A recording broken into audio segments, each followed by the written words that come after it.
ng umaga. Ito na ang pasimula ng pagsasahimpapawid ng 702 DZAS, FEBC Radio TV, agapay ng sambayanan. Ang himpilang ito na hindi komersyal ay pag-aari at pinamamahalaan ng Far East Broadcasting Company Philippines. Ang DZAS ay may lisensya mula sa National Telecommunications Commission na may bilang na BXE-0795-2017. Nagsasahimpapawid ang 702 DZAS araw-araw sa lakas na 50 kilowatts sa 702 kHz sa AM band mula alas 4:35 ng umaga hanggang alas 12 ng hating gabi.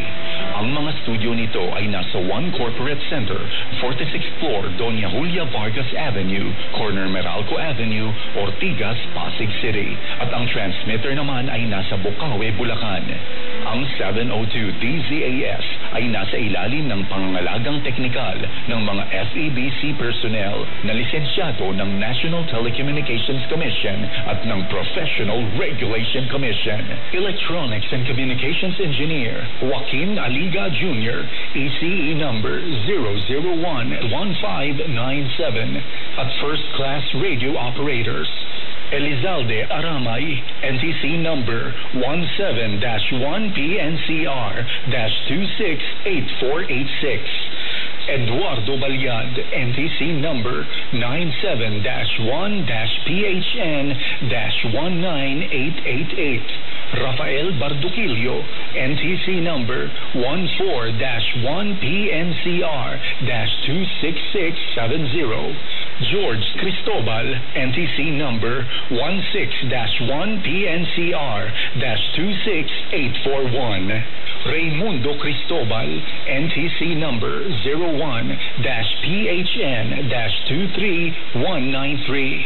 Christopher D. Molina, NTC number 22-1PHN-27143.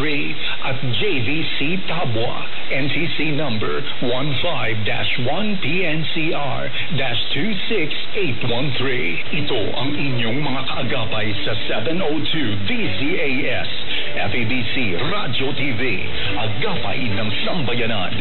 Magandang umaga po. Atin ang pasimulan ang bawat umaga ng mabubuting balita. Halina't makinig sa bukal ng pagpapalang hatid ng mga piling talata at katuruan hango sa Magandang Balita Biblia na isinilaysay at isinadula upang magsilbing gabay sa iyong paglagong espiritual. Ang mga talatang ito'y tinipon ayon sa Daily Bible Reading Guide na inilimbag ng Philippine Bible Society.